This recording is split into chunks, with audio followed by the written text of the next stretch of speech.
అందరికీ కూడా ప్రభు పేరిట వందనాలు. ఏదైనా మిమ్మల్ని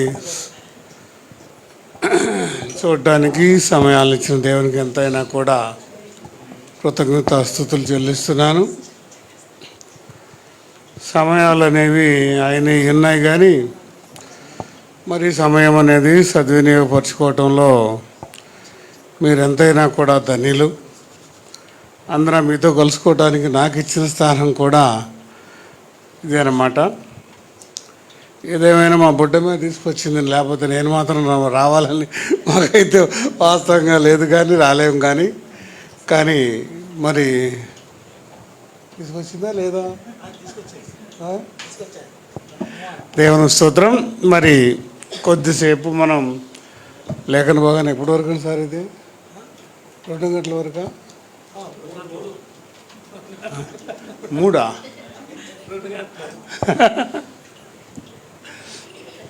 సరే, మంచిది. అయితే ఒక చిన్న మనవి, మీకు వల్లారాదు ఉందిలే. నా వరవడి నాకు ఇచ్చిన భారం అనేది మీకు కొంచెం అర్థం కావటం లేదు అనే ఆలోచన కలిగి ఉన్నాను. అర్థం కాకపోతే ఇప్పుడు అడగండి, మళ్ళీ తర్వాత అడగొద్దు. నాకు ఇచ్చిన ఒక ప్రత్యేకమైన స్థానము, భారం ఏమిటంటే, ప్రభువు ఈ లేఖనాన్ని ఎందుకు రాశారు, విశ్వాసికి ఏది ప్రయోజనమో ఎందుకు రాశారు అనేది నాకు ఇచ్చిన సేవా భారం ప్రధానమైంది. అది మరి ఇంచుమించుగా కూడా లోకానికి మరి దాన్ని జతపరచలేను, కానీ నేను దాంట్లో నుంచి రాలేకపోతున్నాను. కాబట్టి నేను వచ్చినప్పుడల్లా మాత్రం నా దాంట్లోకి మీరు రావాల్సిందే కతే. ఇంకా తర్వాత వస్తామా రావా అనేది నాకైతే తెలియదు, కానీ ఎప్పుడు మాత్రం దాన్ని ఆలోచన కలిగి మీరు ముందుకు సాగిద్దాము. మరి ఇక్కడ ఈ కీర్తన భాగాన్ని గురించి కానీ ఏదైనా కూడా దేవుని ఉద్దేశాన్ని ఒకసారి గమనించిన వారం అయితే అది మనకు ఎంతైనా కూడా ప్రయోజనముగా ఉంటుంది. కాబట్టి ఆ ఆలోచన కలిగి మరి ఏదో మరి వృత్తిరీత్యా ఉపాధ్యాయుడిగా ఉండటం వలన అసలు దాని సారాంశాన్ని, దాని ఆలోచనని దేవుడు ఎందుకు ఈ కీర్తన భాగాన్ని రాశాడు, ఇది విశ్వాసికి ఎలాగా ప్రయోజనాలను ఇస్తుంది, బలపరుస్తుంది అనే ఆలోచన నేను కలిగి ఉంటాను. కాబట్టి పాఠం చెప్పినట్టే చెబుతా. నేనేమి ఏది ఆ వాక్యం తీయండి, ఈ వాక్యం తీయండి, అది తిప్పండి, ఇది తిప్పండి, ఆ అధ్యాయము ఈ అధ్యాయం అని మాత్రం నాకు అసలు చేత కాదు. నాకు ఆ భారాన్ని ఇవ్వలేదు. కాబట్టి ఉండదాన్ని మీతో మాట్లాడటానికి ఇచ్చిన సమయాలను బట్టి దేవునికి స్తోత్రాలు. మరి ఆలోచన కలిగి కొంచెం శ్రద్ధగా వింటూ ఉండండి. అదిగో లేటుగా వస్తున్నారు చూసారా, అది రాకూడదు అసలు. ఓయ్, ఇప్పుడు నా పాలసీ ఏంటంటే లేటుగా వచ్చిన తర్వాత 2 గంటలు సర్వీస్ చేయాలి నేను. ఇప్పుడు ఎంత అయిందనమాట? 1 గంట. తర్వాత 2 గంటలు అంటే ఎప్పటి వరకు? 3 గంటలు. ఒకవేళ మీతో ఇబ్బంది వచ్చిన వాళ్ళందరూ వాళ్ళిద్దరినే తిట్టండి, నన్ను అనమాకండి. అయ్యగారు 4 దాకా సరిపోయారు అనొద్దు అనమాట. మీరు ఇంటికాడ ఎన్ని పనులు పెట్టుకొచ్చి ఉంటారు. నేనైతే మాదకైతే అదే చేస్తానన్నమాట. ఎన్నింటికి వచ్చాడు ఆఖరి మనిషి ఎప్పుడు వస్తే అక్కడి నుంచి 2 గంటలు పరిచర్య అనేది అనమాట. కాబట్టి ఇప్పుడు దానికి కారణం ఎవరన్నమాట? వాళ్ళు చెప్పండి. రిమార్కబుల్ అనమాట. దేవుని స్తోత్రం. సరే, ఇక్కడ కీర్తన భాగాన్ని కింద చూసుకుంటూ కూడా ఒక అంశాన్ని మీతో పంచుకోవడానికి సిద్ధపడుతున్నాను. చూడండి, మరి ఇక్కడ ఈ కీర్తన భాగము దావీదు రచించినట్లుగా ఉంది. దావీదు కూడా ఒక ఆలోచన కలిగిన వాడై ఉన్నాడు. ఆలోచనలో కూడా ఒకంత ఆలోచన మీతో మాట్లాడడానికి నేను ముందుకు వస్తున్నాను. దేవంటున్నాడు చూడండి, దేవా నన్ను విడిపించుటకు త్వరగా రమ్ము, యెహోవా నా సహాయమునకు త్వరగా రమ్ము. నా ప్రాణము తీయగోరు వారు సిగ్గుపడి అవమానమొందుదురుగాక, నాకు కీడు చేయగోరు వారు వెనకకు మళ్లింపబడి సిగ్గునొందుదురుగాక. ఆహా ఆహా అని పలుకువారు తమకు కలిగిన అవమానమును చూచి విస్మయమొందుదురుగాక. నిన్ను వెతుక్కువారు. చూడండి, ఇక్కడ దావీదు మరి చాలా ఇబ్బందులు ఉన్నాడు. శత్రువుల చేత కూడా తాను మరి బాధింపబడుతూ ఉన్నట్లుగాను, శత్రువులు తనను ఎంతగానో మరి కష్టపెడుతున్నట్లుగాను, శత్రువులు ఎంతగానో మరి తనను మరి హింసిస్తున్నట్లుగా కూడా చాలా ఉన్నాయి. దాన్ని అవన్నీ నేను చెప్పను. కానీ అతను ఉన్న స్థానాన్ని బట్టి, దేవుడు మాట్లాడుతున్న మాటలను బట్టి చాలా బాధల్లో ఉన్నానయ్యా అని దేవుని దగ్గర చేరి, నేను చాలా బాధల్లో ఉన్నాను, నన్ను హింసిస్తున్నారు, నన్ను బాధ పెడుతున్నారు, నువ్వు త్వరగా వచ్చి నన్ను ఆ హింస నుంచి, ఆ బాధ నుంచి కూడా నన్ను తప్పించు నాయనా అని చెప్తూ కూడా దేవునితో మాట్లాడుతున్న మాటలు, నా ప్రాణము తీయగోరువారు సిగ్గుపడి అవమానము నొందుదురుగాక, నాకు కీడు చేయగోరువారు వెనుకకు మళ్లింపబడి సిగ్గునొందుదురు. అంటే తన ప్రాణాన్ని తీసేవాళ్ళు అపజయం పొంది మరి సిగ్గునొంది మరి వారు దూరం అవ్వాలి అని చెప్పి, తాను ఆ స్థితి నుంచి కూడా తప్పించబడాలి అని చెప్పి దేవునిని వేడుకుంటూ కూడా అని ఆహా అని పలుకువారు తమకు కలిగిన అవమానమును చూచి విస్మయమొందుదురు గాక. మరి ఇక్కడ చూస్తున్న ప్రతి స్థానమును కూడా దేవుని వైపు మనం ఉన్నప్పుడు ఎప్పుడూ కూడా మనకు రావు అని మాత్రం ఏమీ చెప్పటం లేదు. కానీ వచ్చిన వాటిని జయించటంలో కూడా నీకు సహాయం అనేది ఎవరు కావాలి అనేది నువ్వు చూస్తున్నట్లయితే, మనకు తప్పనిసరిగా కూడా ఎక్కువ సమయాలలో కూడా ఎవరిని సహాయం కోరుకుంటూ ఉంటాము అంటే, మన గృహస్థులను కానివ్వండి, నైబర్స్ని కానివ్వండి, అన్నదమ్ములను కానివ్వండి, ఎవరినైనా కోరుకుంటాం. కానీ దావీదు ఇక్కడ ఎవరిని కోరుకోవటంలో, ఆయన రాజయ్య ఉన్నాడు, ఆయన మరి అనేక స్థితుల్లో ఉన్నవాడు, మరి వాళ్ళందరూ సైన్యం ఉంది, రాజుగా ఉన్నాడు. మరి ఆయనకి ఏమైనా బలం తక్కువగా ఉందంటే ఏ బలమూ తక్కువగా లేరు. కానీ యుద్ధ వీరుడు కూడా ఆయన అన్ని విధాలా చేయగలిగిన వాడు. కానీ ఆయన అదేమి ఎవరిని అంటలేదే, మీరందరూ కూడా ఇలా చేయండి అని అంటల్లా. ఎవరిని అడుగుతున్నాడు ఆయన? నేను ఇలాగా ఉన్నానయ్యా, ఇలాగా నేను బాధపడే వారి చేతిలో ఉన్నాను, బాధింపబడే వారి చేతిలో ఉన్నాను నేను. వాళ్ళు సిగ్గునొందేటట్లుగా. ఎవరు సిగ్గునొందాలంట? నన్ను బాధ పెట్టేవారు. అంటే నన్ను బాధ పెట్టగలిగిన స్థానం అనేది ఇక్కడ దావీదు ఆలోచనలకి మన ఆలోచనలకి కూడా చాలా తేడా ఉంటుందన్నమాట.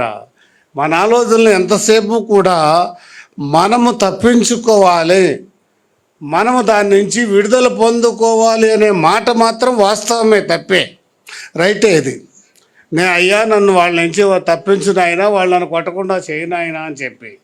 కానీ దావీదైతే అలాంటి ఆలోచన కలిగి లేడు. ఇక్కడ ఏమంటున్నాడు? ఆహా అని పలుకువారు తనకు కలిగిన అవమానమును చూచి విస్మయము. దేవునికి స్తోత్రం. ఒక్కటి గమనించండి ప్రియులారా, ఏమిటంటే ఎప్పుడూ కూడా మనము దేవునితోనూ, దేవుని యందు, దేవుని సహాయాన్ని, దేవుని కొరకు ఉండే జీవితాల్లో ఉండే సమయాలు ఎప్పుడూ కూడా వాళ్ళు సిగ్గునందుదురు కాక, నీకైతే ఎవరైతే హాని చేయాలని ఉంటున్నారో,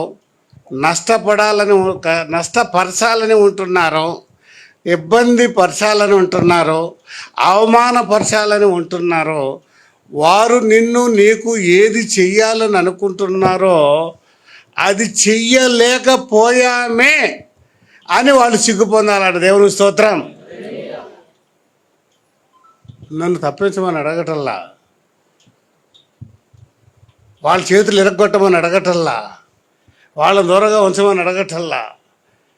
ఏమడుగుతున్నాడు? వాళ్ళు ఏమవ్వాలంట? ఎందుకు సిగ్గునందుతారు? ఎందుకు అయ్యా మేము ఇలా చెయ్యాలనుకున్నాము కానీ మేము చెయ్యలేకపోయాము అని వారికి ఎలా ఉండాలన్నమాట? సిగ్గునుందేవారుగా ఉండాలి. అంటే వారు కూడా నిన్ను తెలుసుకోవాలి. దేవునితో ఉన్నవారి పక్షంగా, దేవుడు ఉన్నవారి పక్షంగా, దేవునితో నడుచుకునే వారి పక్షంగా మనం ఏమీ కూడా చెయ్యలేము అని వారు ఏమనుకోవాలన్నమాట? సిగ్గునుందాలి. దేవునికి స్తోత్రం. హల్లెలూయా.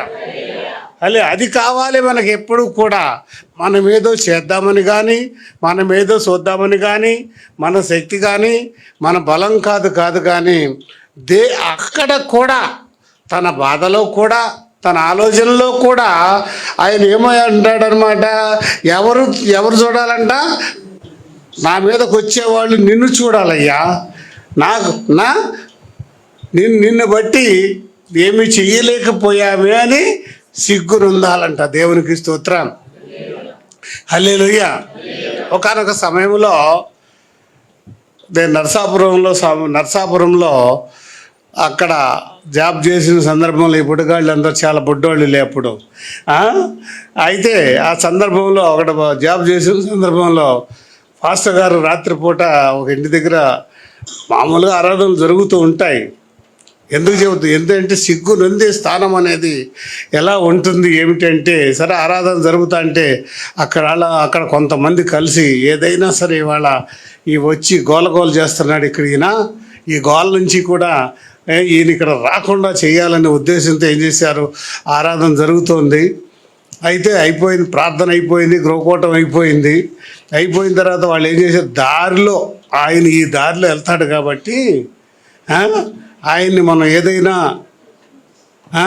కొంచెం చేద్దాము అని చెప్పి 4-5 కూడి గల్లం చేద్దామనో కొడదామనో ఆలోచన చేశారో ఏదైనా తెలియదు. దేవుని స్తోత్రం. అయితే ప్రభు మాట్లాడుతున్నారు, నువ్వు ఈ రోడ్డుని వెళ్ళకోకుండా ఆ రోడ్డుని వెళ్ళమంటున్నారు. దేవుని స్తోత్రం. వీళ్ళేమో వెళ్దాం అనుకున్న రోడ్డుని కూర్చున్నారు, ఇటే వస్తాడని. తెల్లారినా ఆయన ఇటు రావట్లేదు. మరుసటి రోజున వచ్చి, అయ్యా మీరు ఇటు వస్తారని చెప్పి మేము కాపు కాసు కూర్చున్నాము, కానీ సిగ్గుసిందా లేదా? ఈ దారిని వెళ్ళాలనుకుంటే ఈ దారిని దేవుడే ప్రభు ఏం చెబుతున్నారు, ఈ దారిని వెళ్ళమాక, వాళ్ళు ఆ దారిని వెళ్ళమన్నారు.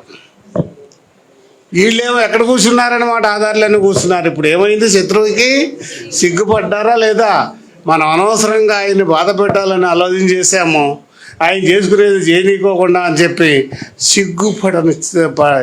మనల్ని సిగ్గుపడ ఎప్పుడు కూడా దేవుడు వదిలిపెట్టేవాడు కాదనమాట. కానీ మనము ఎవరితో ఉండాలి? ఎప్పుడు కూడా దుర్గమై ఉన్న దేవుణ్ణి ఆశ్రయించే వారంగా, దేవుని యందు మనం ముందుకు సాగే వారంగా ఉండాలి. ఎప్పుడు కూడా ఆయన అడుగుతున్నాడు అనమాట, వాళ్ళు సిగ్గునుందాలయ్యారని.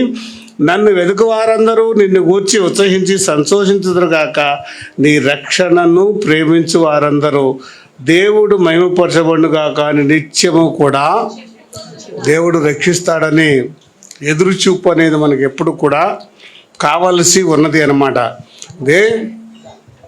కేవలము ఈ రక్షణ, ఈ స్థానం అనేది మనము ఏదైనా లోకంలో ఒక స్థితి నుంచి, ఒక స్థానాన్ని నుంచి, ఒక ఆలోచన నుంచి, ఒక శ్రమ నుంచి, ఒక బాధ నుంచి కూడా తప్పించబడటం అనేది రక్షించబడటముగా మనము ఆలోచన చేస్తాము. కానీ వాస్తవంగా అది దేవుడు చేస్తూనే ఉంటాడు, జరిపిస్తూనే ఉంటాడు. కొన్ని జరుగుతూ ఉంటాయి, కొన్నిట్లో నుంచి కూడా రక్షించబడుతూ ఉంటాం, కొన్నిట్లో నుంచి కూడా రక్షించబడలేకుండా కూడా ఉంటాం అన్నమాట. అయితే ఎందుకు చెబుతున్నాము ఏమిటంటే, ఈ రక్షణ అనేది ఎప్పుడూ కూడా లోకంలో జరుగుతూ నడుతూ పోతూ ఉంటాయి. కానీ ప్రతి ఒక్క విశ్వాసికి కూడా ఆ రక్షణ అనేది చాలా ప్రాధాన్యత కలిగిన, అంటే రక్షణ అంటే ఏదో నీళ్ళల్లో ముంచి లేపటపడతాం అనేది మాత్రం అది అవకాశంగా ఎప్పుడు ఆలోచనగా చేయకూడదు. అయినంత మాత్రాన రక్షణ కాదు, ఎప్పుడు కూడా లోకములో వచ్చే పరిస్థితుల నుంచి కూడా వాటి ప్రభావము మన మీద పడుకోకుండా వాటిని జయించగలగటానికి దేవుని సహాయం అవసరమవుతుంది. కాబట్టి అది దేవునితో సహాయం పొందుకుంటూ కూడా వాటి నుంచి రక్షించబడతాం అనేది ఈ లోకంలో జీవించినంత కాలము కూడా అది ప్రధానమైందన్నమాట. దేవుని స్తోత్రం, హల్లెలూయా. కొన్ని సందర్భాల్లో కంచి వేసే సమయాలు ఉంటాయి, ఆలోచన చెప్పే సమయాలు ఉంటాయి, అన్నీ ఉంటానే ఉంటాయి. వాటి నుంచి మనల్ని తప్పించడానికి ఈ రక్షణ అనేది లోకములో మనం కొన్ని జయాలను చూడటానికి అసలు ప్రతి జయము కూడా మనను బలపరచడానికి, శ్రమలో కృంగిన వారు ఏమవుతున్నారంటే ఎవరంటే ఎలాంటి వాళ్ళు, ఏం చేత కాని వాళ్ళు అనమాట. ఏమి చేత కాని, శ్రమలో కృంగిన వారు చేత కాని, ఏం చేత కాదు, తినడం చేత కాదా, అన్నీ చేత అవుతాయి కానీ జయాన్ని చూడలేరు. నాకు సాక్ష్యం విన్నారు కదా, శ్రమలో కుంగిపోతానే ఉందంట. కుంగినప్పుడు లేపుతానే ఉంటాడు. కానీ జయము చూసిన వారు మాత్రమే మరి ఏం చేస్తారు, ఫలితాలను చూడగలుగుతారన్నమాట. అందుకని శ్రమలో ఎప్పుడు కూడా కృంగకూడదు. కానీ కొన్ని శ్రమల్లో ఇక్కడ దావీదు చెప్పే విషయాన్ని కూడా మనము నిలబడాలి, దేవుని వైపుకు చూడాలి అనేది కూడా ఒక అంశం అన్నమాట. అందుకని ఇక్కడ దావీదు చెబుతున్న ఆలోచన ఒకంత మనం పరిశీలన చేయడానికి అక్కడ చూస్తున్నాం. చూడండి, దేవుడు మహిమపరచబడును గాక అని నిత్యము కూడా మనకు కలిగిన ప్రతి స్థానంలో కూడా ఎవరు మహిమపరచబడాలి అంటే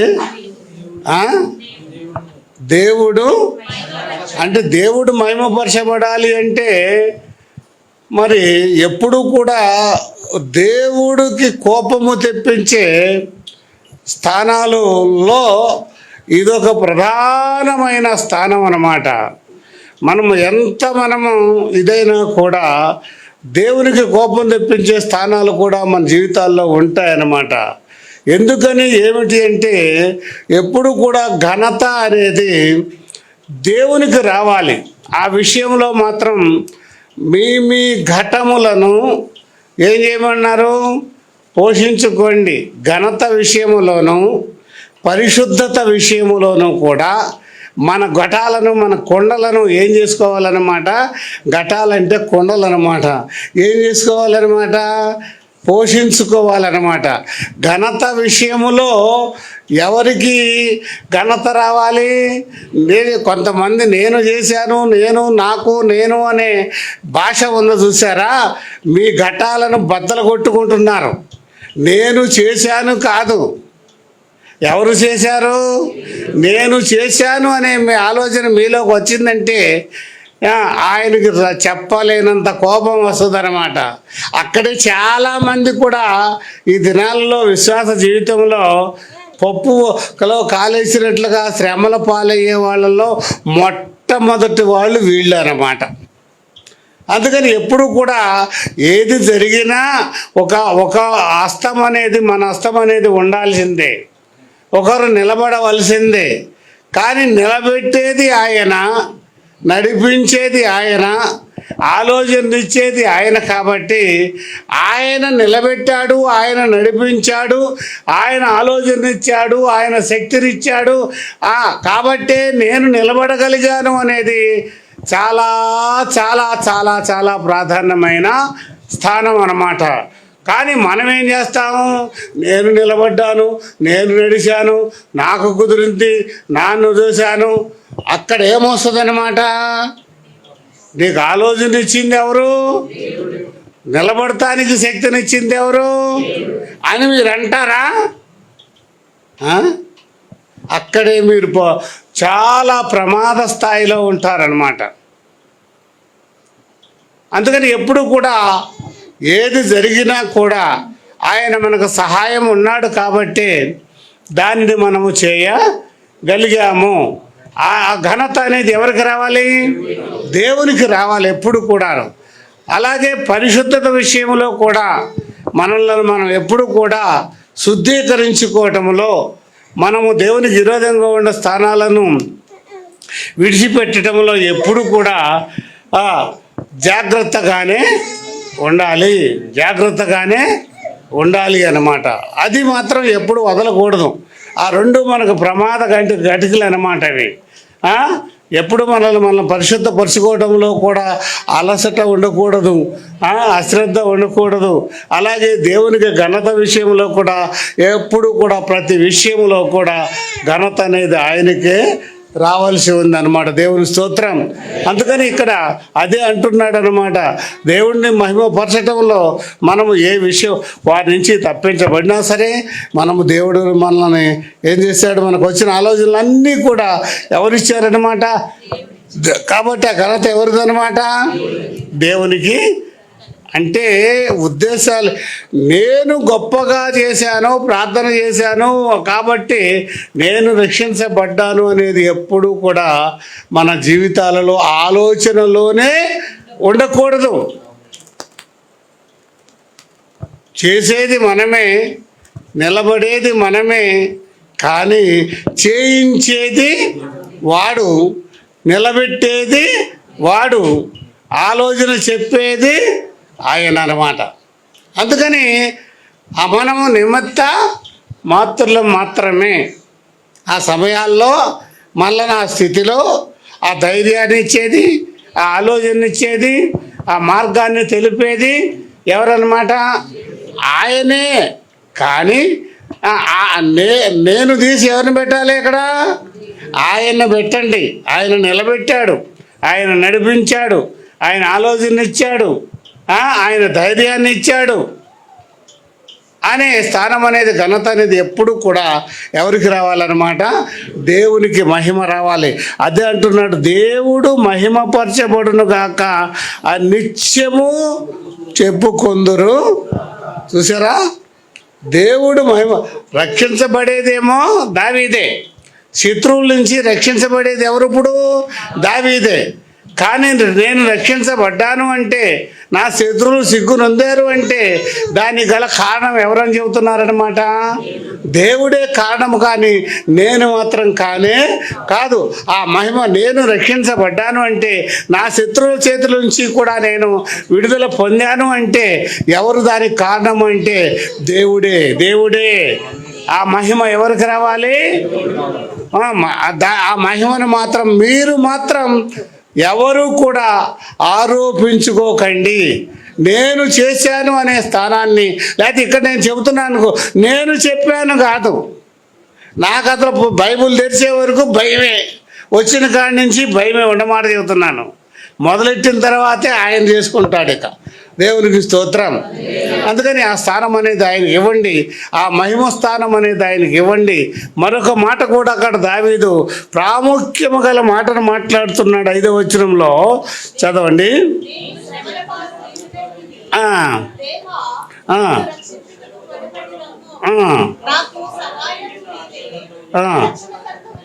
నీవే ఆలస్యము చేయకము. దేవునికి స్తోత్రం. ఏమంటున్నారు? నేను శ్రమల పాలై దీనుడా నైతేనే. శ్రమల పాలై దీనుడా నైతేనే. ఏం పాలయ్యాడంట? అంటే శ్రమల పాలై అంటే శ్రమలు వచ్చినాయనా రాలేదనా? వచ్చినాయి.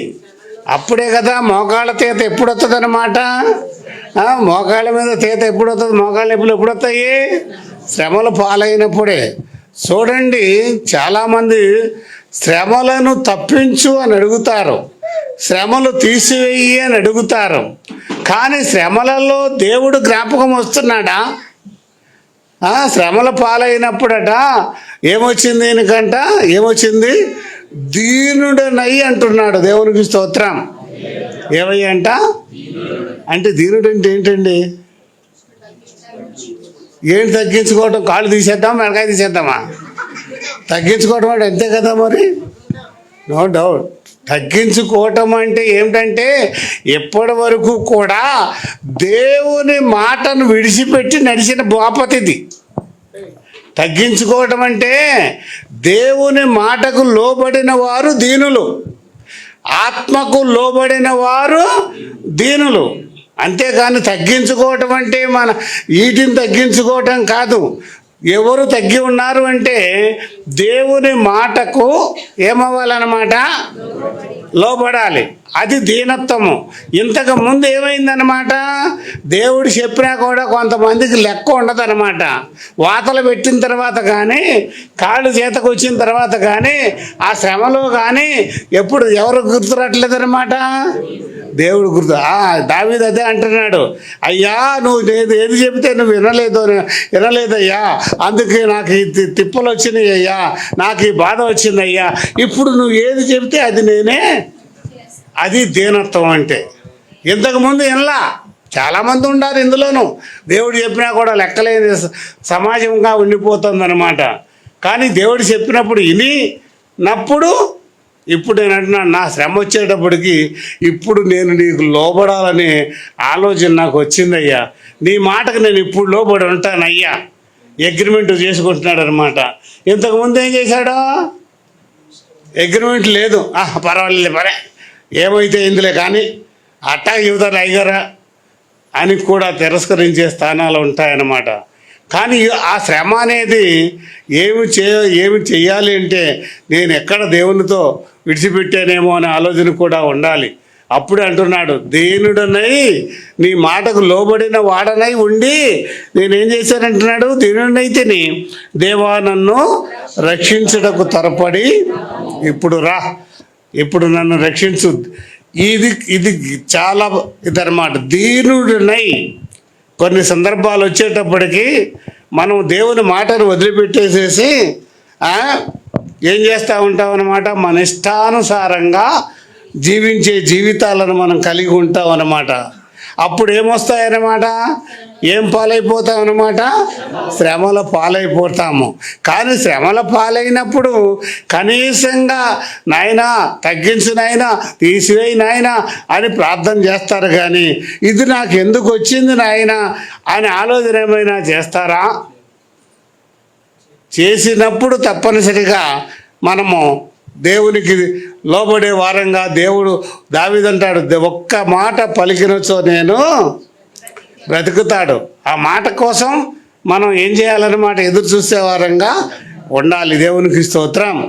అందుకని ఎప్పుడు కూడా ఆ మాటను రక్షించుటకు త్వరపడినము, నాకు సహాయము నీవే, నా రక్షణకర్తవు నీవే, యెహోవా ఆలస్యము చేయమాక. ఇప్పుడు నువ్వు ఏది చెబితే నేను అదే చేస్తాను అయ్యాక.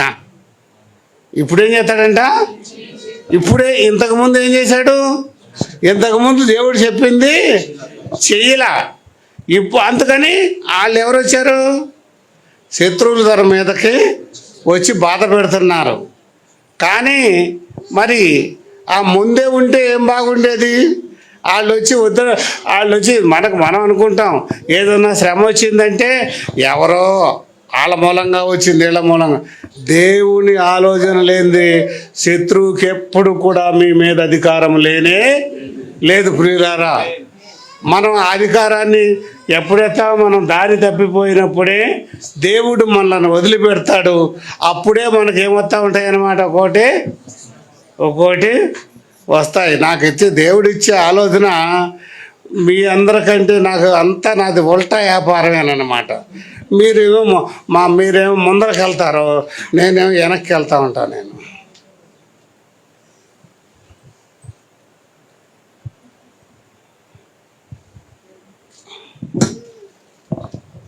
మా పాస్టర్ గారితో అన్నాను, ఎవరితో అన్నా ఊరుకోరండి ఈ మాట, ఎవరితో అన్నా ఊరుకోరు, కోపడతారు, తిడతారు కూడా నన్ను.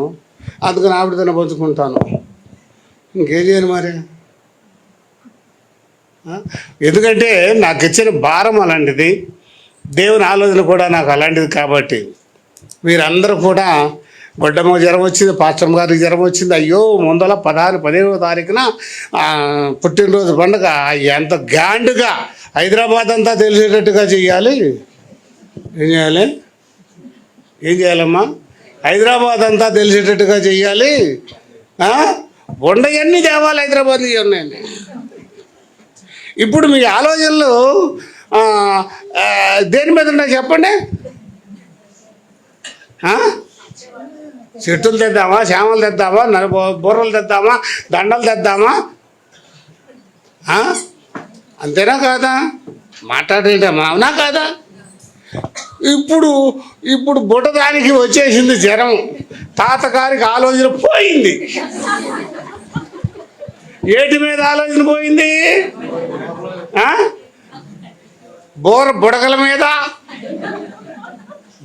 మీద, దండల మీద, లైటింగ్ల మీద అన్ని ఆలోచనలు పోయినాయి. ఇప్పుడు ఏ ఆలోచన వచ్చింది? నేనైతే అనుకుంటానమాట, వీళ్ళు నన్ను వదిలిపెట్టేసేసి ఆలోచన చేస్తున్నారు కాబట్టి కొద్దిగా చిటికేసాడనమాట. కొద్దిగా ఏం చేశాడనమాట, కార్యం ఆగుతుందని కాదు నేను చెప్పేది. దాంట్లో ఉన్న స్థానం ఏమిటి? దేవుని కోసం చెయ్యరనేది కాదు. ఎవరికైనా, మీ అందరికీ అదే ఆలోచన ఉంటుంది. ఎవరికైనా ఎంత గ్రాండ్గా చేయాలని ఉండడం తప్పేమని నేను అంటల్లా. కానీ ఆ స్థానం అనేది ఎప్పుడు దేవునికి ఎంతగా దేవుని మహిమపరచాలి ప్రతి కార్యంలో అనేది మనకు ఎప్పుడు కూడా అదే నా ఆలోచన అట్టా ఉంటుంది. నా తప్పు అయితే మీరేమో క్షమించండి నన్ను, అంతే. మీరేమో తగ్గించాను. అసలు ఎందుకు వచ్చింది?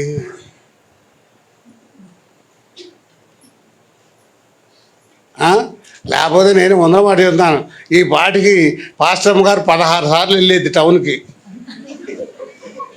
ఓయ్ ఏంటి అది తెత్తానికి ఇది తెత్తానికి? మా అబ్బాయి అదృష్టవంతుడి. ఓయ్ అది ఎర్రరా, ఆ తేటానికి ఇది లేకుండా లేకపోతే ఆ దాడి దిగేది అనమాట. ఇక ఓయ్ నా ఆలోచన అలా ఉంటుంది. పిల్లలు క్షమించండి. దేవుడిది ఒక ఆలోచన లేనిదే మన పక్షంగా ఏది కూడా రాదు అనేది నా యొక్క విశ్వాసం అది అన్నమాట. అందుకని చెప్పి కూడా ఈ రక్షణ, ఈ స్థానం అనేది కూడా దేవుడు మనల్ని ప్రతి విషయంలోనూ కూడా ఒక అడుగు ముందుకేంచడానికి, ఆయనలో బలపరచడానికి, ఆయనతో మనం నడవటానికి కూడా ఆయన ఆలోచన ఆయన చేస్తూ ఉంటాడనమాట. దేవుని స్తోత్రం. అయితే ఏ కార్యం ఆగదు అనమాట. కానీ అది అంతకంటే మహిమ కలగాలి అంటే ఇప్పుడు మీరందరూ మనమందరం కూడా అన్నీ దేశ పెడితే బ్రహ్మాండం వాటిని చూసి బ్రహ్మాండం చేసేవాళ్ళు. కానీ జ్వరం వచ్చి తగ్గింది పిల్లకి బ్రహ్మాండం, దేవుని బ్రహ్మాండం చేసేవాళ్ళ? వచ్చి తగ్గినప్పుడు దేవుడు బ్రహ్మాండం, రాకపోతే మనమే బ్రహ్మాండం. అన్ని చెట్లు, అన్ని ఆకులు, అన్ని కాయలు, అన్ని తోరణాలు, అన్ని మనమే బ్రహ్మాండం అన్నమాట. దేవుని స్తోత్రం. ఇరుకులో జయాలను ఇచ్చినప్పుడే దేవునికి ఘనత జరుగుద్ది అన్నమాట. దేవుని స్తోత్రం. హల్లెలూయా. అందుకని ఎప్పుడు కూడా ప్రతి విషయంలో దేవుని యొక్క ఆలోచనలు కూడా మనం గుర్తుగా ఉండాలి. మన అన్నిటికంటే కూడా మన రక్షణ అనేది చాలా చాలా ప్రాధాన్యత కలిగిన స్థానం అన్నమాట.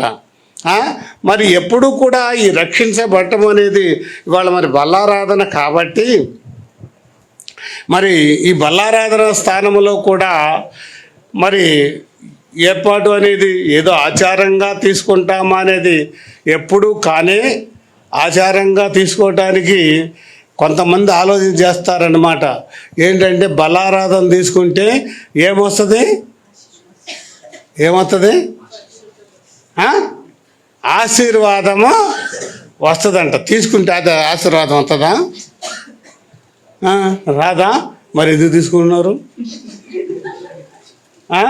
ఎందుకు తీసుకుంటున్నారు?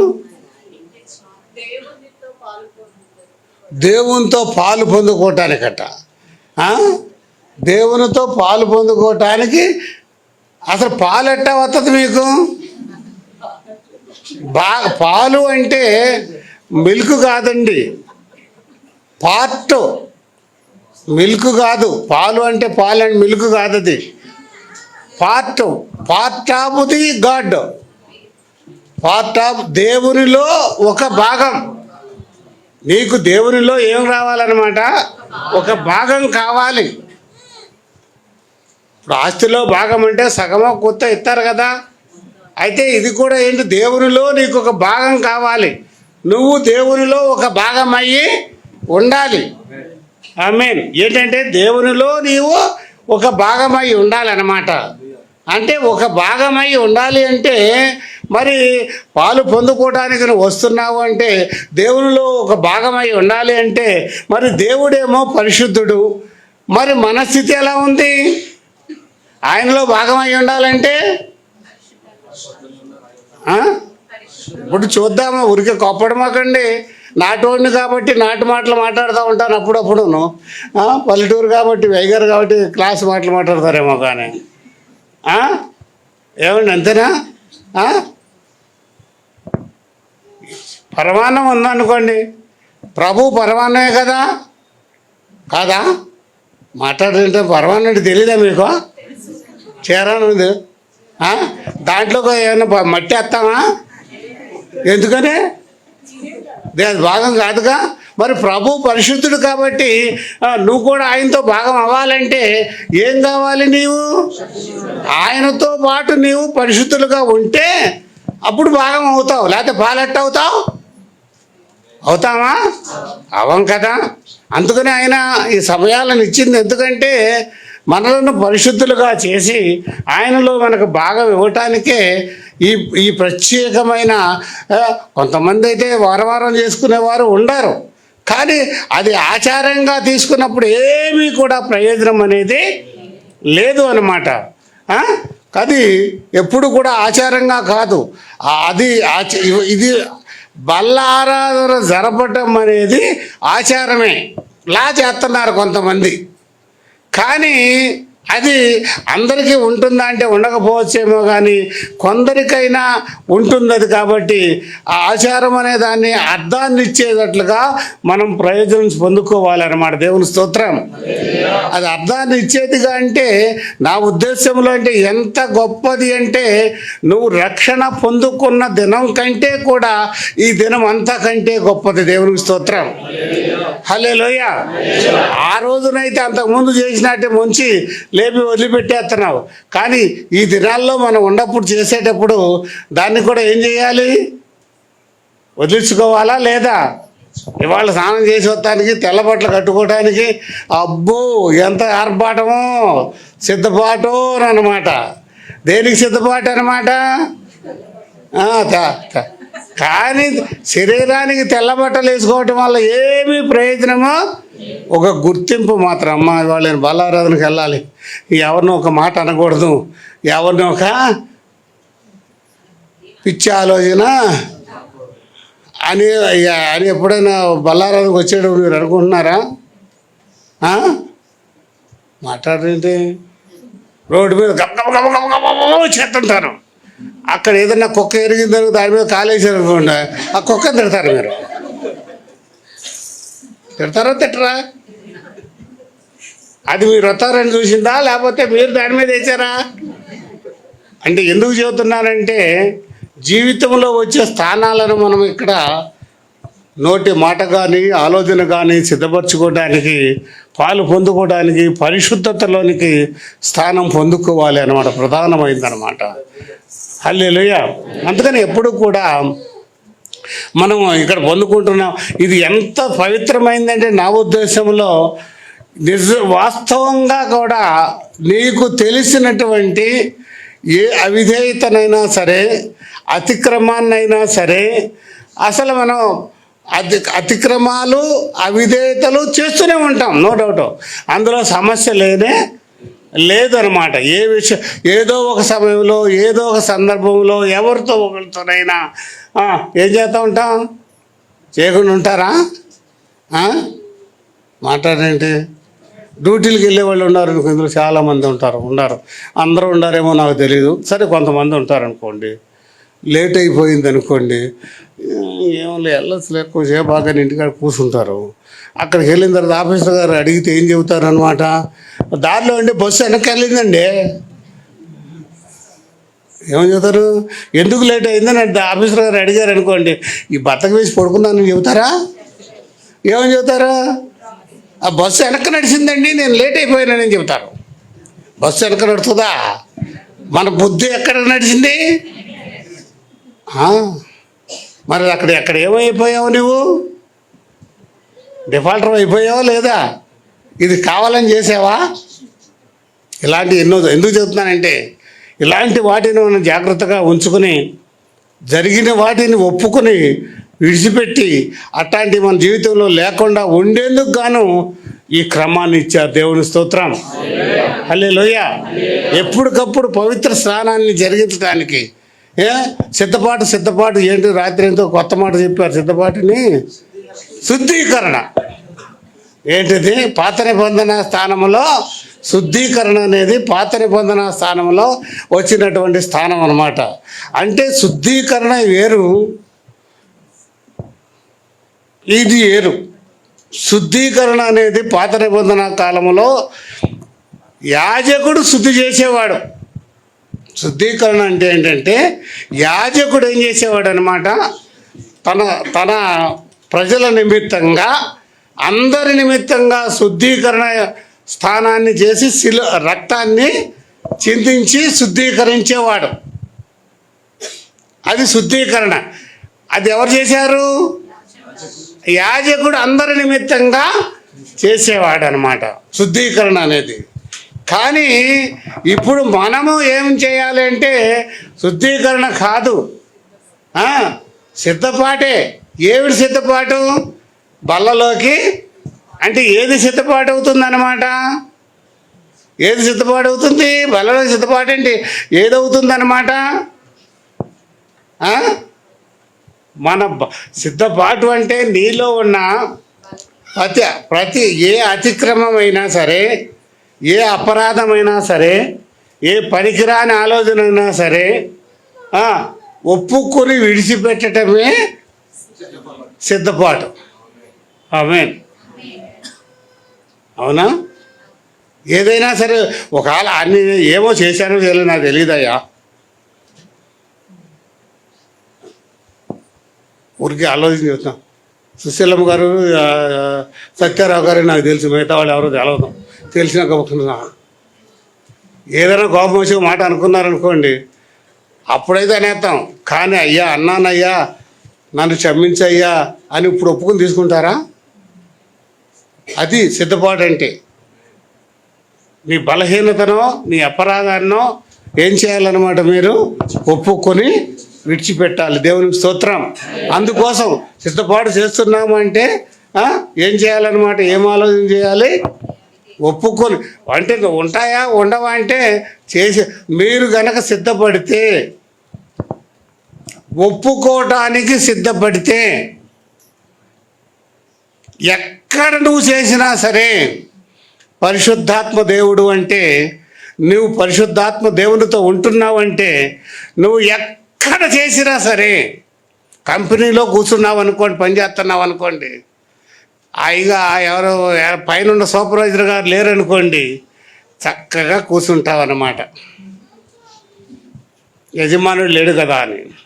కానీ ఇక్కడికి వచ్చిన తర్వాత పరిశుద్ధాత్మ దేవుడు ఏం చేస్తాడంటే, నీవు అక్కడ పని చేయవలసి ఉండగా నీ యజమానుడు లేడు కాబట్టి నువ్వు కూర్చున్నావుగా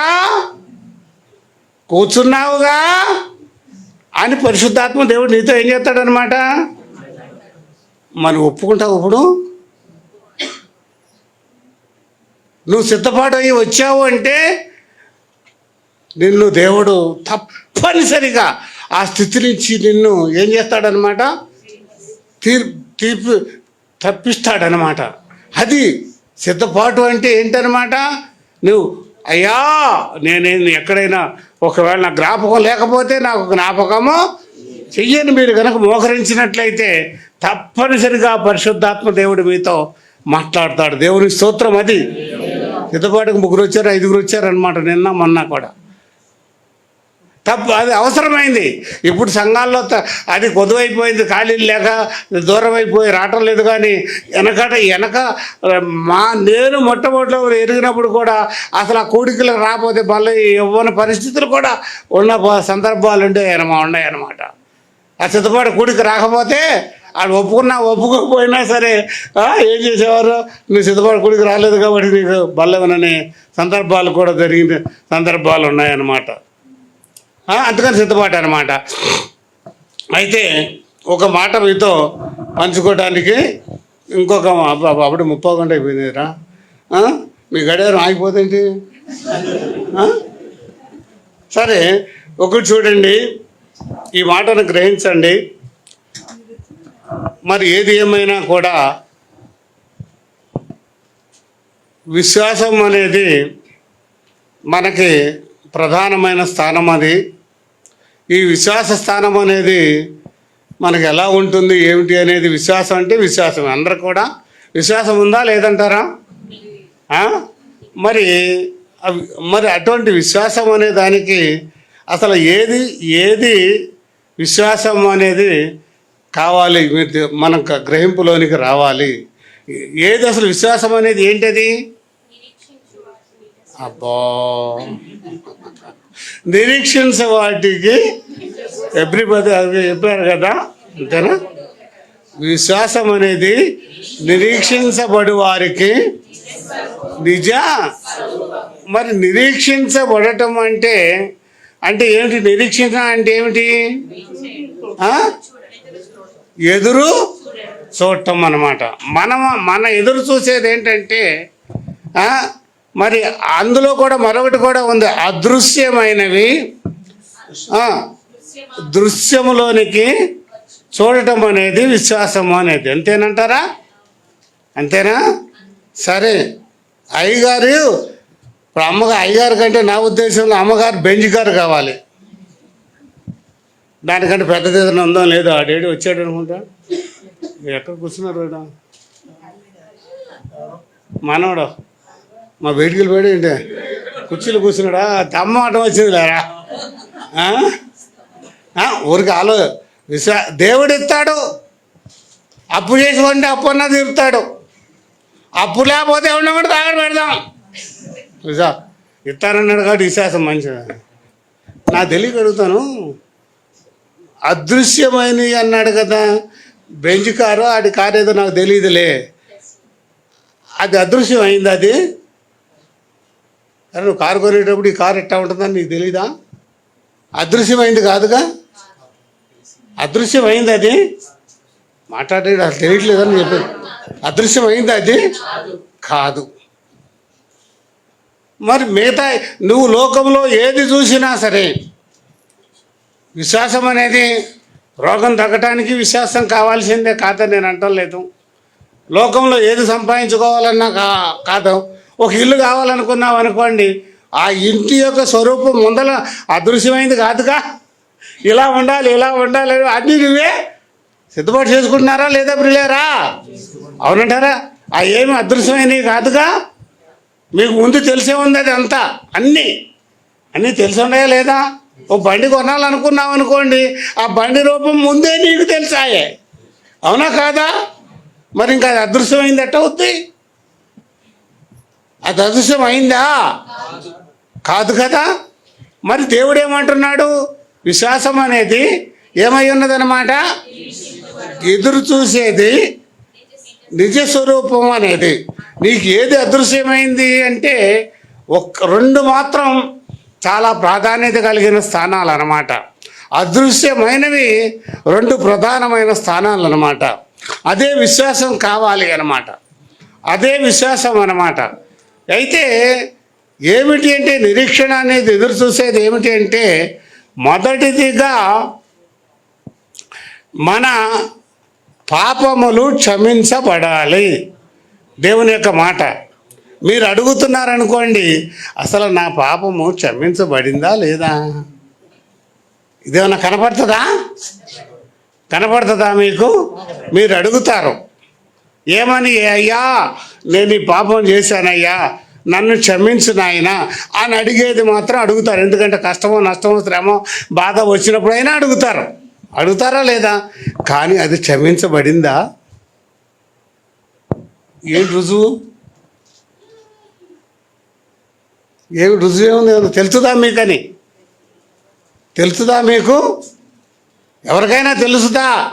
నీ పాపం క్షమించమని నువ్వు అడిగావు, ఆయన రక్తం కార్చాడు, కానీ క్షమించబడినట్టుగా నీకు రుజువేంటి? లేదుగా. నేను అడిగాను, నేను ఆ పని మానేశాను కాబట్టి నా దేవుడు నన్ను క్షమించాడు అనేదే విశ్వాసం. దేవునికి స్తోత్రం. క్షమించాడో లేదో, క్షమించాడో లేదో, క్షమించబడ్డానో లేదో అంటే అది మరి నీకు విశ్వాసం ఉన్నట్టేనా? ఎందుకంటే పాపము క్షమించబడింది అనటానికి నీ దగ్గర ఏమీ రుజువు లేదు కాబట్టి ఒక్కోసారి ఉంటుంది, కానీ మార్పు కలిగిన జీవితంలో అయితే ఉంటుంది, కానీ అది గ్రహింపులోనికి రావడం కూడా కొంచెం కష్టంగా ఉంటుందన్నమాట. ఎప్పుడైతే నువ్వు ఒప్పుకుంటావో ఆ స్థితి నుంచి బయటపడతావు కాబట్టి అది కూడా ఒక రుజువుగా ఉంటుంది, కానీ అది లోక సహజంగానమాట.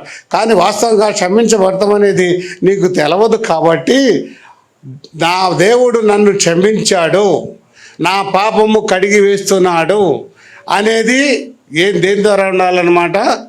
దేవుని విశ్వాసము ద్వారానే ఉండాలి. దేవునికి స్తోత్రం, హల్లెలూయా.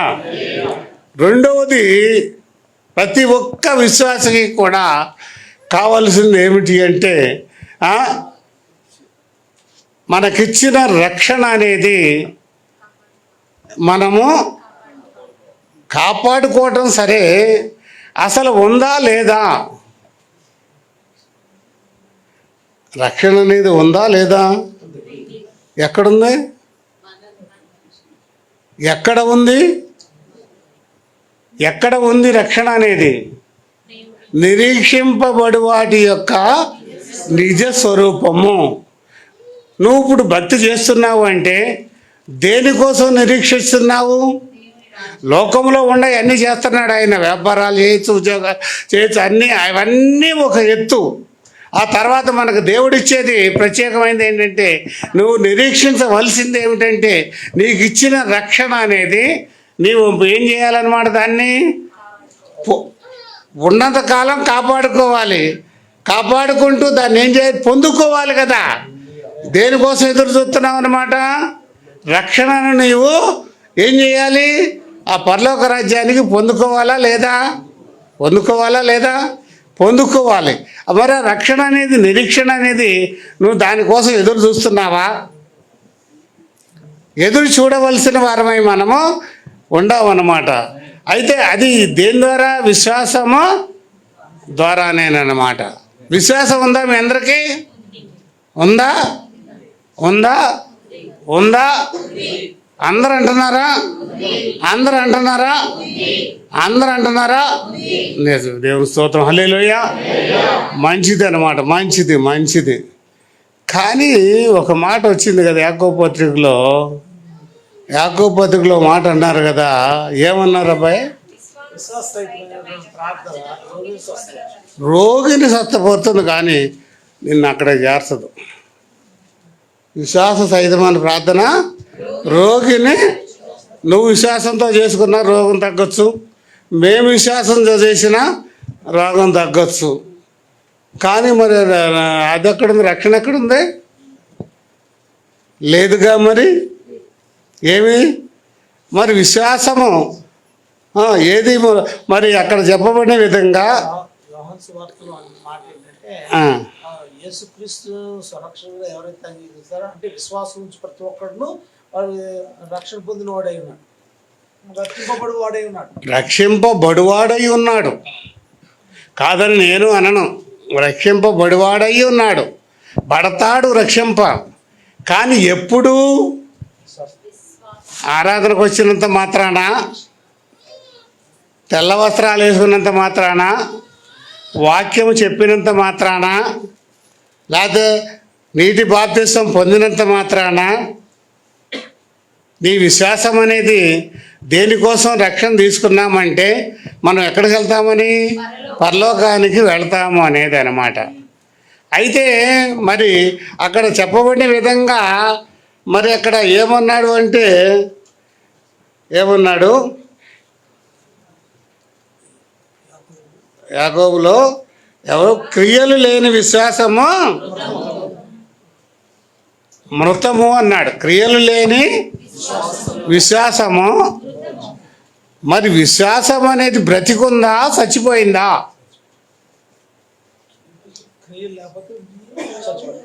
మొదట నీకు విశ్వాసం ఉంది. ఏ విశ్వాసం ఉంది? నేను రక్షింపబడ్డాను కాబట్టి నేను పరలోకానికి వెళ్తాను. ఏంటో కొంతమందికి అర్థంగా ఉన్నట్టు లేదు. ఏదో అప్పుడే పురాణం అయిపోలేదేంటి, 2 అయిపోతుంది అనుకుంటున్నారా? ఇప్పుడు ప్రారంభం. ఇప్పుడే ప్రారంభమైంది అసలుకి. అయితే అంతసేపు ఏడిపిస్తానులేండి మిమ్మల్ని, తొందరగానే వదిలిపెట్టేస్తాను. దేవుని స్తోత్రం, హల్లెలూయా. అయితే విశ్వాసం అనేది ఉంది. ఎలా ఉంది? నేను రక్షింపబడ్డాను కాబట్టి దేవుని రాజ్యంలోనికి వెళ్తాను అనే విశ్వాసం అనేది ఉంది. కానీ అది ఎలా ఉంది? చచ్చిపోయిన ప్రాణము లేని శరీరం ఎలా ఉందో నీ విశ్వాసం కూడా అలాంటిదే. ప్రాణం లేకపోతే శరీరం అయినా కదులుతుందా? బతికుంటుందా? మాట్లాడుతుందా? అయితే నీకు విశ్వాసం ఉంది. విశ్వాసానికి తగినట్లుగా ఏముండాలి? క్రియలు ఉండాలి అన్నమాట. అయితే దేనికైనా ఉండాల్సిందే. క్రియ అనేది లేనిదే విశ్వాసానికి జీవము లేదు. క్రియ అనే లేనిదే విశ్వాసానికి జీవము లేదు. ఎందుకంటే దానికి తగినట్టుగా క్రియ అనేది ఉండాలి. ఒక బైక్ కొనాలనుకోండి, దేవుడు ఇస్తాడనే విశ్వాసం ఉండొచ్చు. అయితే దేవుడు ఇస్తాడని చెప్పి కూర్చుంటే వస్తుందా అది? దానికి ఎంత సంపాదించుకోవాలి? దానికి కావాల్సిన సంపాదించుకోవాలా లేదా? అంటే అది ఎలా వస్తుంది? సంపాదన క్రియ, ఉద్యోగమో పనో ఏదో చేసి సంపాదించుకోవాలా లేదంటారా? ఆ క్రియ చేస్తేనే అది వస్తుంది. మరి నీకున్న విశ్వాసానికి ఏ క్రియ చేస్తే నీ విశ్వాసం బ్రతికుంటుంది?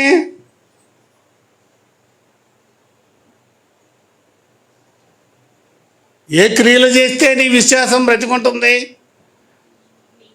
క్రియలు లేని విశ్వాసము మృతము. విశ్వాసం అనేది చచ్చిపోయి ఉందా, లేకపోతే దాన్ని బ్రతికించి నువ్వు జీవితం చేస్తున్నావా? నువ్వు బ్రతికించి ఆ జీవితం చేస్తున్నారా చెప్పండి మీరు? అది బ్రతికి ఉండాలి అంటే నీదేమై ఉండాలి? క్రియలు ఉండాలి. ఏం క్రియలు? ఏం క్రియలు? మనం ఎన్నిసార్లు చంపుతున్నామో, ఎన్నిసార్లు బతికిస్తున్నామో కూడా అర్థం కాని పరిస్థితుల్లో మనం ఉంటున్నామేమో.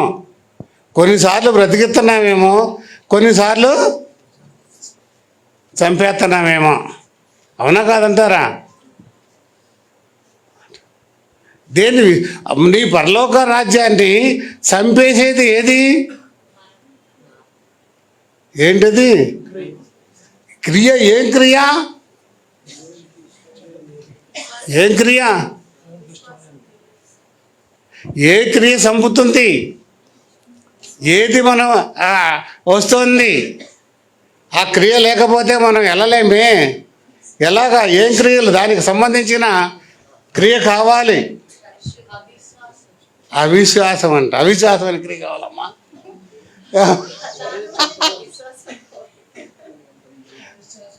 అవిశ్వాసం అనే క్రియ అవిశ్వాసి ఎప్పుడు క్రియ చేయలేడు.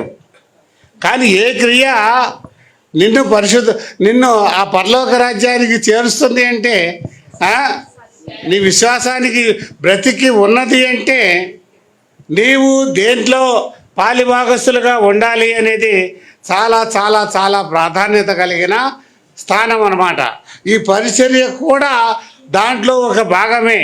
బల్లలో పరిచర్య కూడా దానిలో ఒక భాగమేనమాట. ఇది దేనికి అంటే ఎన్నైనా చేస్తారనమాట. నల్లటోళ్ళు ఎర్రగా అంటే నాకు ఆ అడ్వర్టైజ్మెంట్ చూసిన 299 రూపాయలు సబ్బు అంట. మా పాస్టర్ గారు చూడలేదు. మా అబ్బాయి అదృష్టవంతుడు అనమాట. లేకపోతే తెచ్చేదాకా ఇది తెచ్చాడే. ఇక అది చూడలేదేమో, ఆ ఫోన్లో చూస్తాం చేదవదేమో మా పాస్టర్ గారికి. లేకపోతే తెప్పించేసేది. అసలే తెల్లతోలు, ఇంకా దోమతో నల్లదవుతుందో ఏమవుతుందో మనకు తెలియదు. అదే నా క్రియ. అది క్రియ అంటారా? అది క్రియే అనుకుంటాం. అంటే ఎందుకు చెబుతున్నానంటే, దేవుని యొక్క స్థానాన్ని మనం పొందుకోవాలి అంటే ఎప్పుడు కూడా నీ విశ్వాసము బ్రతికి ఉండాలి అంటే ప్రతి విషయములోనూ కూడా పరిశుద్ధతను సంపాదించుకోవాలి. దేవునికి స్తోత్రం. పరిశుద్ధతను నువ్వు సంపాదించుకుంటున్నావు అంటే ఏమైందనమాట? నీ విశ్వాసం ఏమైంది? ఎవరదే విశ్వాసం ఏమైంది? అవును, క్రియ అనేది ఏ క్రియ చెయ్యాలి?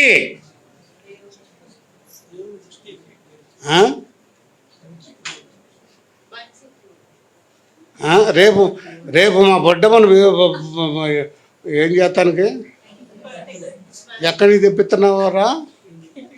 అమ్మాయిని ఏమన్నా వెళ్తున్నాను కేకేస్తుంది మా పాస్టర్ గారు చెప్పిందంట. అదేమో జానెట్ లేదు, దానికేమో ఎక్కడి నుంచో ఏం చేస్తాకి పుట్టినరోజునే ఏం చేస్తాకి ఏంటి చెప్పండి రా.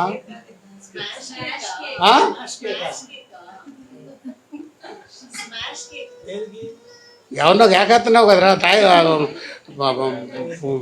చేస్తానికి మేకప్. నాకు అవి మాటలు రావు. మేకప్ చేస్తానికి ఎక్కడికి పోతారు? 160 కిలోమీటర్లు తెప్పిస్తారు. ఫోన్ చేయమంటాను, ఆమె ఫోన్ చేయమని వీడు ఫోన్ చెయ్య సిద్ధపాటు అనమాట. అయితే నీ విశ్వాసం అనేది నీవు ఎంత పరిశుద్ధతలోనికి నడిస్తే నీ విశ్వాసం అంత బ్రతికుందో. దేవునికి స్తోత్రం. నువ్వు బ్రతికించాలి, నువ్వు ఆ రాజ్యానికి చేరాలి అంటే నువ్వు దేంట్లోకి వెళ్ళాలి? ప్రతి విషయంలోనూ కూడా దేంట్లోకి వెళ్ళాలి? పరిశుద్ధతలో క్రియలు చేయాలి. ఆమేన్. అంటే పరిశుద్ధతలో క్రియలు చేయాలంటే అయితే ఇవి కొన్ని చూసి జరుగుతూ ఉంటాయి, కొన్ని తెలవక జరుగుతూ ఉంటాయి. కొన్ని కూడా జరుగుతాయా? సరే, ఎందుకంటే మరి రోడ్డు మీద వెళ్తున్నారు అనుకోండి, ఏదో ఆలోచన చేస్తే వెళ్తున్నారు. మీకు ఇక్కడ ఉండవు గేదెలు కూడా లేవు, కానీ పేడ వేసింది అనుకోండి, కాలు ఎత్తారా లేదా? తెలియదేమో కొంతమందికి, క్షమించండి. ఎత్తారు కదా, అది తెలియజేశారు. కడుక్కోమంటారా? కడుక్కోక మానరు కదా ప్రియులారా. అట్టా కొన్ని వస్తాయి మనకి, కొన్నేమో తెలిసే చేస్తూ ఉంటాం. దానివల్ల మీరేమైందా? అపవిత్రత అయ్యారా లేదా? పరిశుద్ధతను పోగొట్టుకున్నారా లేదా?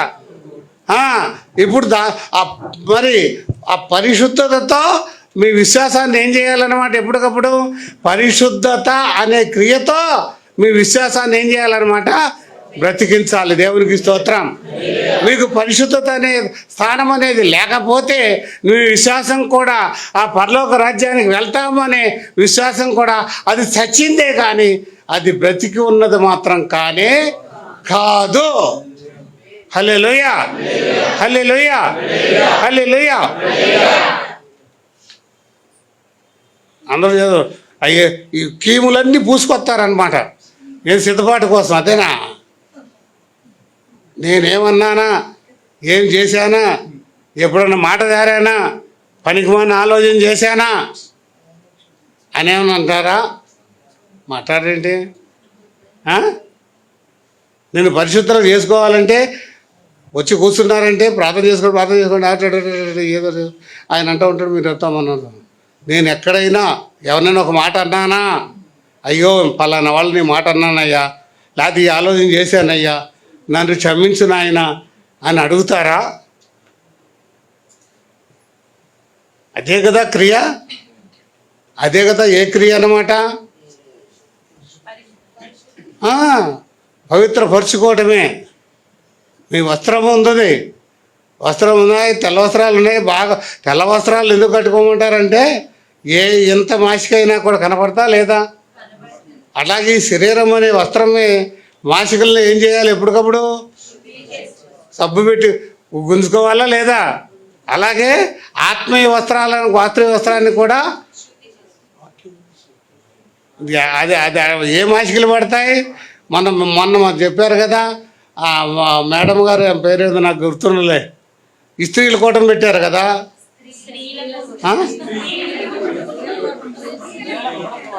స్త్రీల కూటం కాదా? స్త్రీల కూటం అది. అంటే స్త్రీలు కూర్చోవడానికే కానీ ఇస్త్రీకి కాదా? ఇస్త్రీ ఏం చేస్తారు? ఇస్త్రీ అంటే ఏం చేస్తారనమాట? ముడతలు ఇస్త్రీ చేసే ముందు డాగులు పోగొడతారు. ఇస్త్రీ చేసే ముందు ఏం చేస్తారమ్మా? బట్టలకైనా డాగులు పోగొడతారు, మురికి పోగొడతారు. ఆ తర్వాత అది ముడతలుగా ఉంది కాబట్టి మంచి వేడి చేసి ముడతలు పోగొడతారు. మరి ఎంతమంది డాగులు పోయినాయి, ముడతలు పోయినాయే? ఆమె ప్రయాస ఏమైనా, పెట్టిన ప్రయాస ఏమైనా మరి ఫలితాలను ఇచ్చిందా? కనీసం ఒకటన్నా నేను ఇది మారాను 3 రోజులు మా అయ్యగారు పెట్టారు. 3 రోజులు 2 పూట్ల ఒక్కరోజేనా? మధ్యాహ్నం సాయంత్రమే కదా, అవునా కదా? మరి ఎవరిదైనా ఒక్క ముడతన్నా పోయిందా? పోయిందా? నేను విన్నానులేండి. మళ్ళీ అవన్నీ నేను రిపీట్ చేస్తే మీరు బాధపడతారు. ఓహే ఆమె ఒక మాట చెప్పింది మీకు, పరిశుద్ధాత్మ అంటే గంతులేత్తం కాదు, తప్పట్లు కొడతాం కాదు. చెప్పిందా లేదా? చెప్పిందా? మరి ఏది కావాలంది? ఏది కావాలందని చెప్పిందమ్మా? రేపు మీరు లేరా? మీరు లేరు, వీళ్ళే మీరు న్యాయం చదవడం. ఏం చెప్పింది? ఏం చెప్పింది ఆమె?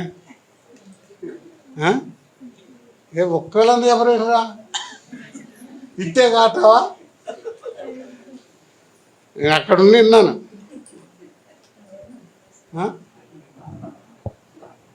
మాట్లాడేంటి? ఏం చెప్పిందామే? ఏమీ కాదు, ఆత్మను పొందుకున్నారు అంటే ఏదని చెప్పిందామే?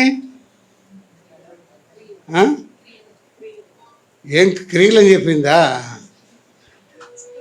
మీరు బయటికి వెళితే మిమ్మల్ని చూసి మరొకళ్ళు దేవుని విశ్వసించాలి అని చెప్పింది ఆమె. మిమ్మల్ని చూసి మీ చుట్టుపక్కల వాళ్ళు మీ దేవుణ్ణి మహిమపరచాలి. ఆ క్రియ, ఆ దానిని బట్టి మీరు పరిశుద్ధాత్మను పొందు. మనం ఎట్టా ఉండాము అనేది బయట వాళ్ళకి తెలవాలంట. ఆత్మను పొందుకున్నాము అంటే గంతులేత్తం కాదు, చప్పట్లు కొడతాం కాదు, అర్థం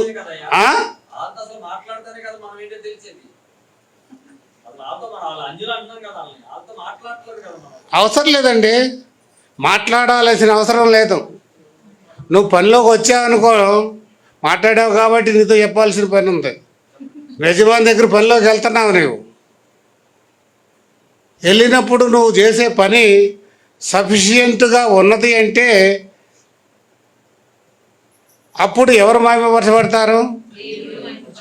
మాకు ఒక ఆయన సాక్ష్యం ఇచ్చాడు, అన్నిటి సాక్ష్యం ఇచ్చాడు. మా ఊళ్ళో ఒక హెల్పర్ ఉన్నాడండి, వస్తే పైసా తీసుకోడండి, సాయంత్రం వస్తానంటే సాయంత్రం వస్తాడండి. అతను క్రైస్తవుడు అని చెప్పాడు. అతను అన్నిటి చెప్పాడు ఆ మాట. నీ క్రియను బట్టి దేవుడు ఏమవ్వాలన్నమాట. అమ్మ శ్రీనివాసరావు గారు వచ్చాడంటే పనిలోకి, వచ్చిన కాడి నుంచి వెళ్ళే వరకు కూడా కూర్చుంటాడనా? అప్పుడు ఎవరు మహిమపరచబడతారు? అక్కడ నువ్వు దేవుడిని మాట్లాడటం అవసరమే కొన్ని సందర్భాల్లో. కానీ కొన్ని సందర్భాలు వచ్చేటప్పటికి నీ ప్రవర్తన అనేది అక్కడ బయట వాళ్ళకి, అందుకు నేనే కారణం, మా ముసలమ్మ అన్నమాట.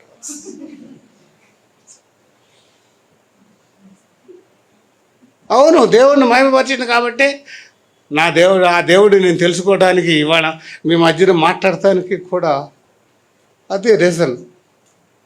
సత్యాన్ని గ్రహించగలిగిన స్థానం అనేది మన హృదయాల్లో ఉండాలి. అప్పుడు దేవుడు మనల్ని సంధిస్తాడు. ఆయన ఎరగనటువంటి స్థిరం అది గ్రహింపులోనికి రావాలి అంటే అక్కడ మీ స్థితి బయటపడాలి. మీరు ప్రార్థన చేయాల్సి లేదు. అక్కడ మీరు చూపించవలసింది ఏంటన్నమాట, మీ స్థితి. తప్పనిసరిగా అది గొప్ప కార్యం చేస్తుంది.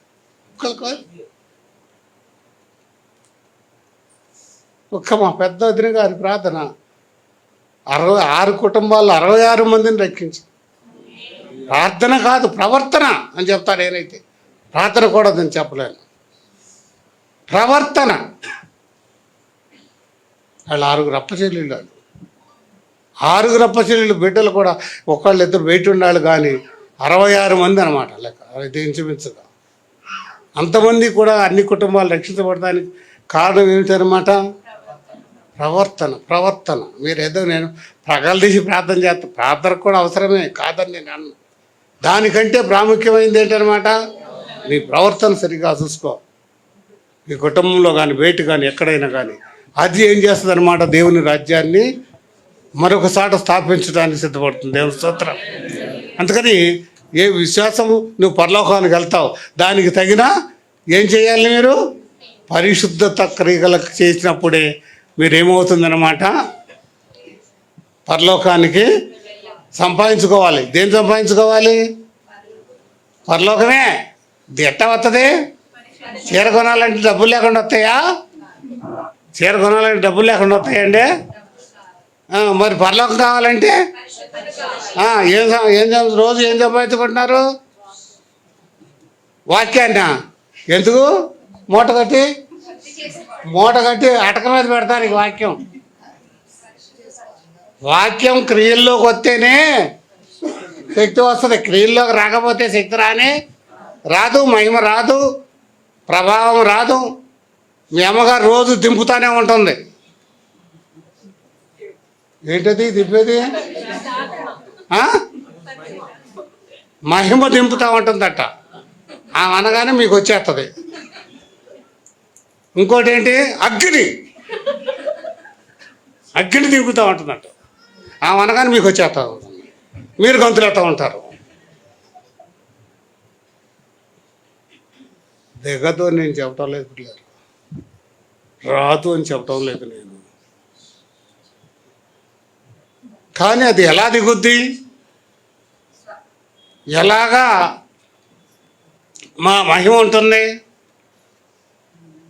దేవుడు మిమ్మల్ని పిలిచిందే ఇక్కడికి ఆయన మహిమతో నింపడానికే మిమ్మల్ని పిలిచాడు. అగ్నితో మిమ్మల్ని ఇచ్చేయడానికే పిలిచాడు. దేవుని స్తోత్రం. వాళ్ళం నేను మళ్ళీ రాను కదా, ఎప్పుడు వస్తానో నాకు తెలీదు. అందుకని ఒక అరగంట ఎక్స్ట్రా నాకు ఏమంటారు దాన్ని, ఓవర్ టైం ఏమండి.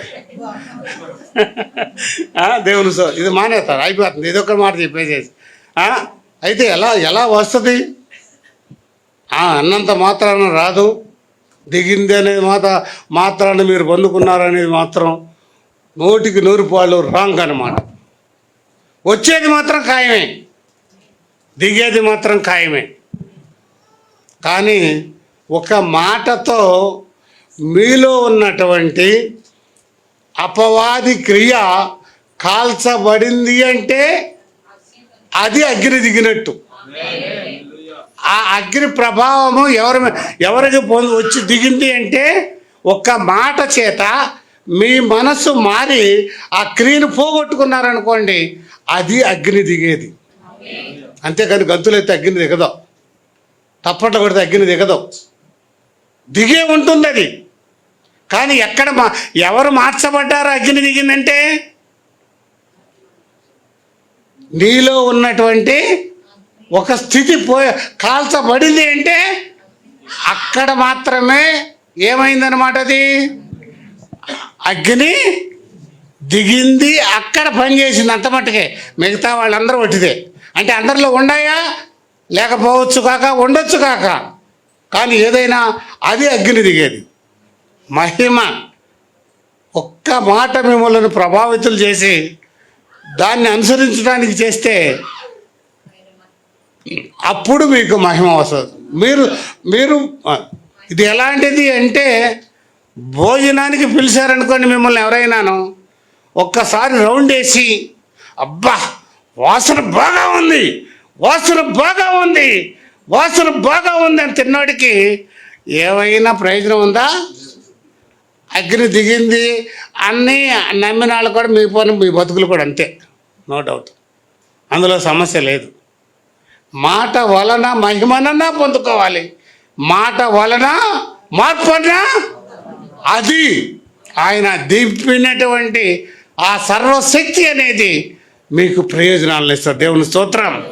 అంతేగాని ఊరికనే డప్పు కొట్టుకుని ఇది చేసినప్పుడు ఏమీ లేదు. ఏమి ఒక మార్పు వచ్చిందా? ఒక మహిమ కార్యం మీలో జరిగిందా? మార్పు కలిగిన జీవితం వచ్చిందా? అది దిగిన దానికి ప్రయత్నం అన్నమాట. అసలు మిమ్మల్ని పిలిచిందే భోజనానికి, వంటలు చేసి భోజనానికి పిలిచేది చూసి వెళ్ళిపోయినరా నాయన అంటానుక. ఇక్కడ మిమ్మల్ని దేవుడు పిలిచింది ఎందుకో? ఆ మార్పు కలిగిన జీవితము, మహిమ కలిగిన జీవితం అన్నమాట. దానికోసం, అందుకోసమని ఏ విశ్వాసం కావాలి? దేని సంపాదించుకోవాలి? పరలోకాన్ని సంపాదించుకోవాలంటే పవిత్రత అనే క్రియలు కావాలి. పరిశుద్ధతలోనికి నడిపించబడే క్రియలు, ఆ క్రియలు పరిశుద్ధత క్రియలు చేస్తేనే నీ విశ్వాసము బ్రతికించుకుని నీవు పరలోక రాజ్యానికి వెళ్తావు.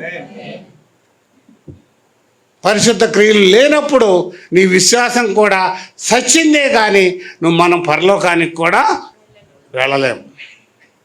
దేవుడి కొద్ది మాటలు ఫలింప చేయను కాక. అవుతా ఉంటే మరి ఎక్కువైపోతుంది. తర్వాత గొల్లారాధన ఉంది. దేవునికి మహిమ కలుగును గాక.